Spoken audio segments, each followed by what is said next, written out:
Essentiel Pharma Le Mag, votre rendez-vous sans ordonnance avec les meilleurs conseils en pharma santé pour rendre votre quotidien plus fort. Bonjour à tous et bonjour Sophie. Bonjour Pierre. Bienvenue dans ce nouvel épisode de notre podcast où, vous le savez, nous abordons tous les sujets d'actualité, de santé et de prévention qui vous concernent au quotidien. Aujourd'hui, on va parler de soleil, mais surtout de comment préparer sa peau à l'exposition solaire. En France, selon Santé publique France, on estime qu'environ 80 000 nouveaux cas de cancer de la peau sont diagnostiqués chaque année, dont près de 15 000 sont des mélanomes. Le reste étant principalement des carcinomes. Et dans plus de 90% des cas, l'exposition au soleil est en cause. Ce qu'il faut comprendre, c'est que la peau garde une mémoire des expositions. Chaque coup de soleil est une agression qui laisse des séquelles invisibles mais durables. On pense souvent à se protéger sur la plage en été, mais la préparation de la peau commence bien avant les vacances.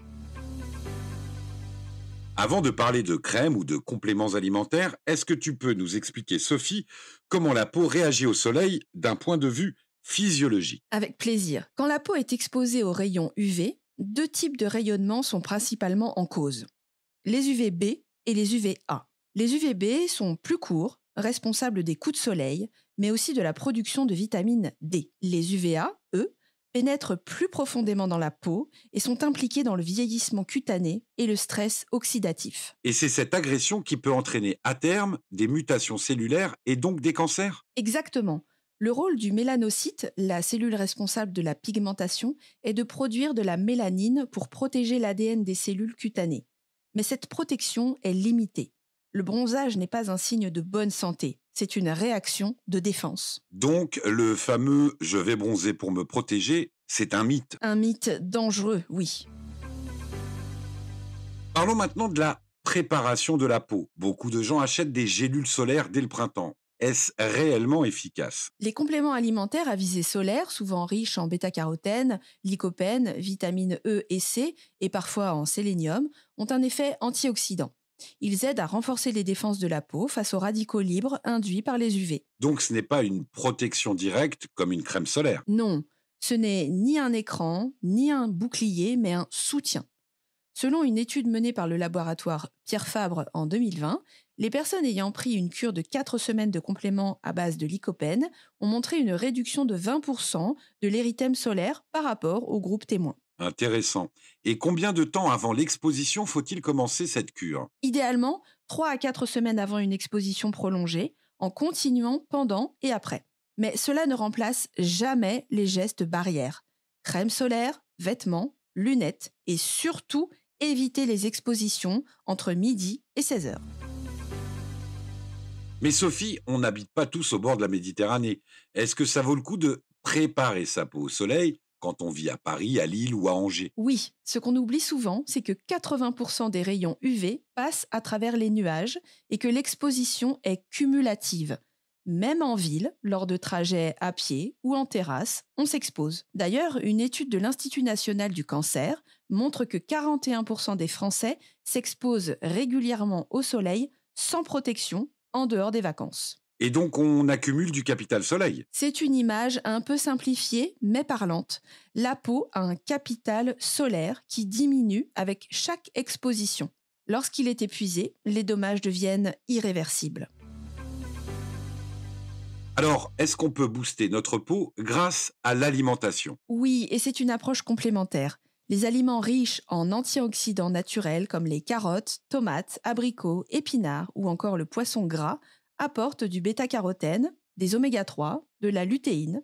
Tous ces nutriments ont un rôle anti-inflammatoire ou photoprotecteur. Donc l'assiette peut jouer un rôle de bouclier ? En quelque sorte, une étude menée par l'INSERM en 2019 a montré qu'une alimentation riche en antioxydants diminue significativement l'impact des espèces réactives de l'oxygène sur les cellules de la peau après exposition solaire. Sophie, tu as prononcé tout à l'heure une phrase qui m'a marqué.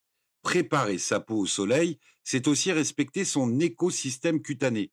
Est-ce que tu peux développer cette idée parce que c'est un concept qu'on n'entend pas souvent ? On a trop longtemps réduit la protection solaire à une crème posée à la va-vite sur la plage.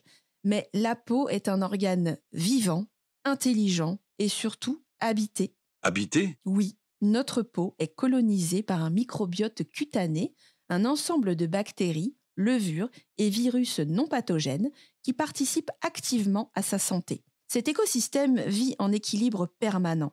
Il nous protège contre les infections, module l'inflammation et même influence notre réponse face au stress UV. Lorsqu'on agresse notre peau avec des produits trop décapants, savon antibactérien, lotion alcoolisée, gommage trop fréquent, on déséquilibre ce microbiote. Résultat, une peau plus sensible, plus sujette aux rougeurs, à la déshydratation et moins apte à se défendre face au soleil. Donc, préparer sa peau, ce n'est pas juste la renforcer de l'extérieur, mais aussi ne pas perturber ses défenses naturelles. C'est bien ça? Oui, et c'est un point que la recherche confirme.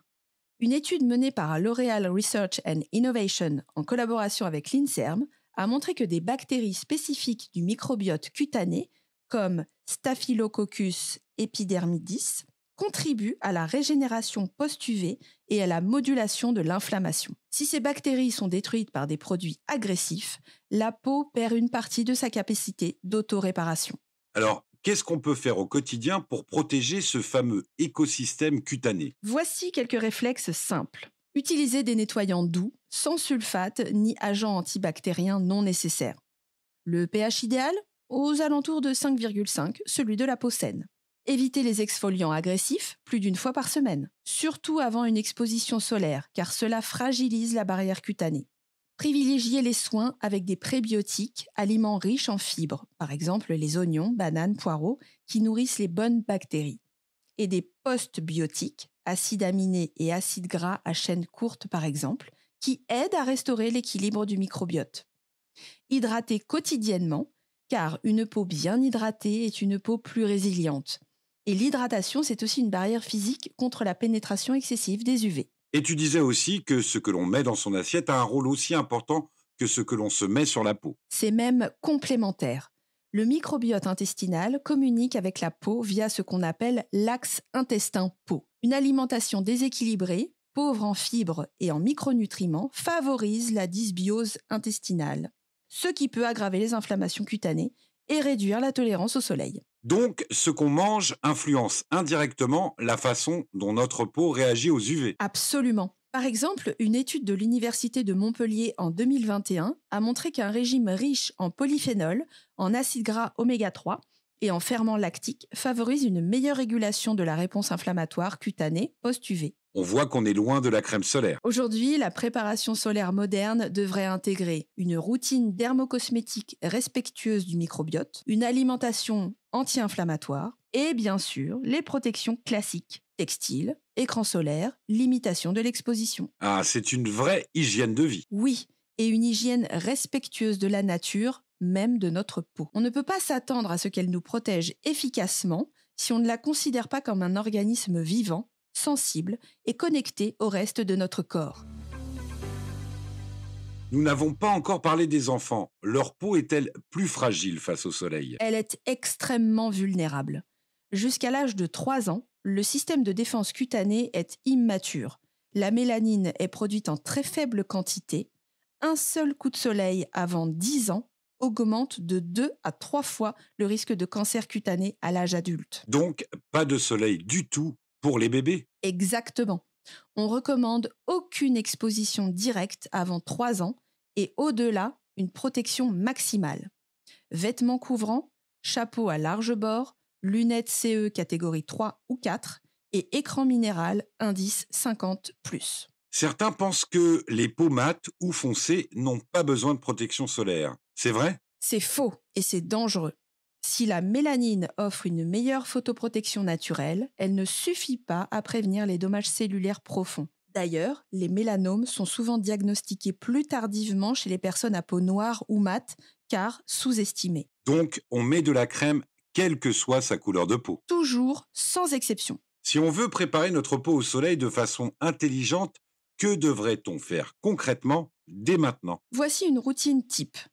Dès avril, intégrer plus de fruits et légumes colorés, riches en antioxydants. Ensuite, commencer une cure de compléments solaires si besoin, sur conseil médical ou pharmaceutique. Hydrater la peau quotidiennement pour renforcer la barrière cutanée. Et enfin, porter une protection solaire légère, même en ville, surtout sur le visage.